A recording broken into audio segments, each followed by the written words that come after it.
மதுரை மாவட்டம் உசிலம்பட்டி நகராட்சி திமுக சேர்மன் சகுந்தலா தலைமையில் சகுந்தலாவின் மகனான திமுக மதுரை தெற்கு மாவட்ட இலக்கிய அணி செயலாளர் விஜய் மற்றும் முன்னாள் திமுக செயற்குழு உறுப்பினர் சோலை ரவி உள்ளிட்டோர் திமுகவில் இருந்து விலகி எடப்பாடி பழனிசாமி தலைமையில் அதிமுகவில் இணைந்தனர்.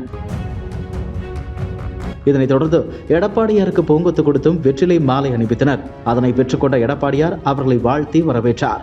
கடந்த மாதம் உசிலம்பட்டி அமமுக நிர்வாகிகள் கூண்டோடு அமமுகவில் இருந்து விலகி அதிமுகவில் இணைந்திருந்த நிலையில் தற்போது திமுகவின் முக்கிய நிர்வாகிகளும் அதிமுகவில் இணையும் நிகழ்வு உசிலம்பட்டியில் பேசு பொருளாகியுள்ளது.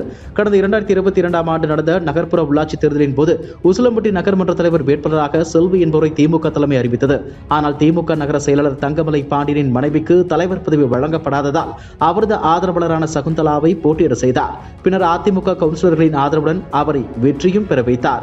இதையடுத்து உசிலம்பட்டி நகர செயலாளர் தங்கப்பாண்டியை கட்சியிலிருந்து திமுக தலைமை நீக்கியது. இந்த நிலையில் சகுந்தலா தற்போது திமுகவில் இருந்து விலகி தனது ஆதரவாளர்களுடன் அதிமுகவில் ஐக்கியமாகியுள்ளார். இதுபோன்ற செய்திகளை மேலும் தெரிந்து கொள்ள எங்களது யூடியூப், ஃபேஸ்புக் மற்றும் ட்விட்டர் ஆப்களை சப்ஸ்கிரைப் செய்யவும்.